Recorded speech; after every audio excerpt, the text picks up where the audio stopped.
SPB juara.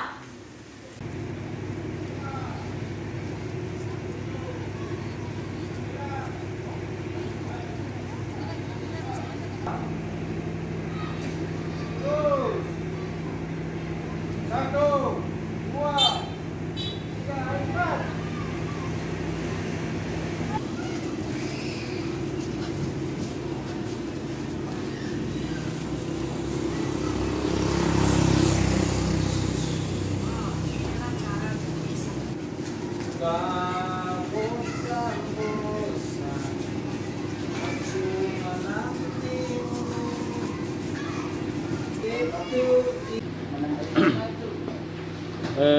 Apa yang sudah kita komitmen bersama-sama dengan KOMI, Ekoni dari 12 cabur yang ada, kalau anggaran ya sebesar itu yang diberikan dari pemerintah daerah buat kita, berarti kita sebagai anak-anak daerah yang berada di cabur masing-masing ini menolak, karena memang kalau 200 juta aja untuk kita berangkat ke Popol itu kita mau bikin apa di sana?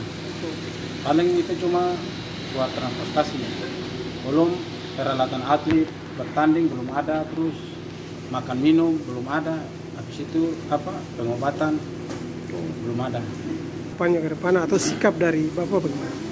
Ya, kalau sampai hari hanya masih tinggal dengan 200 juta yang sudah dinyatakan oleh Pemda, berarti kita selaku cabur-cabur yang ada ini memang kita tunjuk sikap, yaitu kita berorasi di kantor bupati, karena olahraga yang ada di Kabupaten Seram bagian barat ini kita tinju ini yang diutamakan, karena kita tinju ini kan sudah kita ini kan sudah sampai ke ajang nasional, bahkan juga ke internasional. Itu atlet kita yang sudah berlaga di sana. Jadi sekarang ini kita sudah latihan, kalau seumpamanya tidak ada jalan keluar dari pemerintah daerah bagaimana, berarti kita harus tunjukkan. Terima kasih sudah nonton. Jangan lupa like, subscribe, dan share ya.